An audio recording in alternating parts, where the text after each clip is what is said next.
elbow by pushing it down. This is what it's gonna help me go around to when I wanna go behind him, right? I'll go behind, spin around, different names for it, right? But just spinning around like this isn't always the greatest. I've taught that, I've done that a million times, blown a whistle, maybe switch sides, done all that. But the truth is we need to put our hands on our arms more, okay? Instead of just the spinning. You can still spin, I'm not knocking the black belts to still teach the spinning, but in reality, they're gonna continuously try and put their hands out, okay? So first thing I'm gonna do is I'm gonna go chin whip and elbow. So this hand's covering his chin. The left hand, whether it's like this, C cupping, or it's downward, you can do that too, okay? So I'm here like this, my weight's off the ground. You see, I'm not on the ground, I'm not even on one knee. Notice, look at my toes are athletically engaged and my shoulders pressing into Shahin's neck here. Okay, so as I go around the corner, I have two options that I need to get past his elbow either with my left knee, right? Let's turn straight again. So I'm gonna block his arm and either get past his elbow with my left knee and come in, or I'm gonna block his elbow with my right knee and then stick my left knee in. And this puts me in this position here.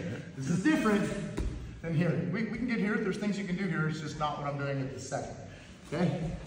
So I'm gonna shoulder pressure, and that chin whip and elbow. I'm gonna push his elbow down. I get my knee to the inside. I put my hand inside his hip, like sit up on this. I'm doing like this, like a hand hook. But I'm not like all the way over. Can you hook my arm? Yeah, I'll get like that boy rolled over, right? Tommy, Moki, Maki, Komi? Maki, Komi, there you go. Anyway, so, I don't know what's happening. Anyway, so I don't want a super deep arm. This means he can grip my arm.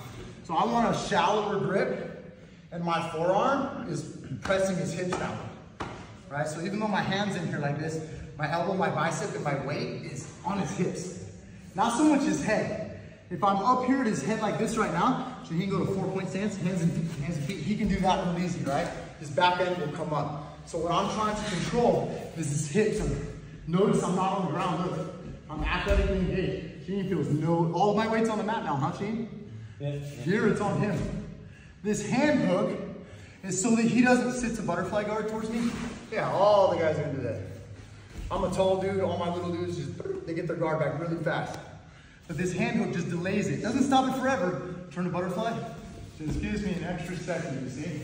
So like, I can stick my hand in there and stop the guard retention, all right? So I'm chin and elbow, okay? Or two triceps. But when I do this, I'm like elbow tight. If I go elbow over at this point, Shahin, can you sit out, peek out, right? So he'll start going out like that, right?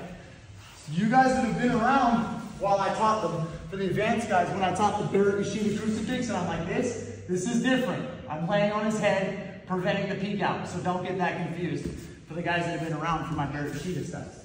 Okay? So if I'm on the elbows here, I'm going to keep nice and tight so that you can't go either direction, right?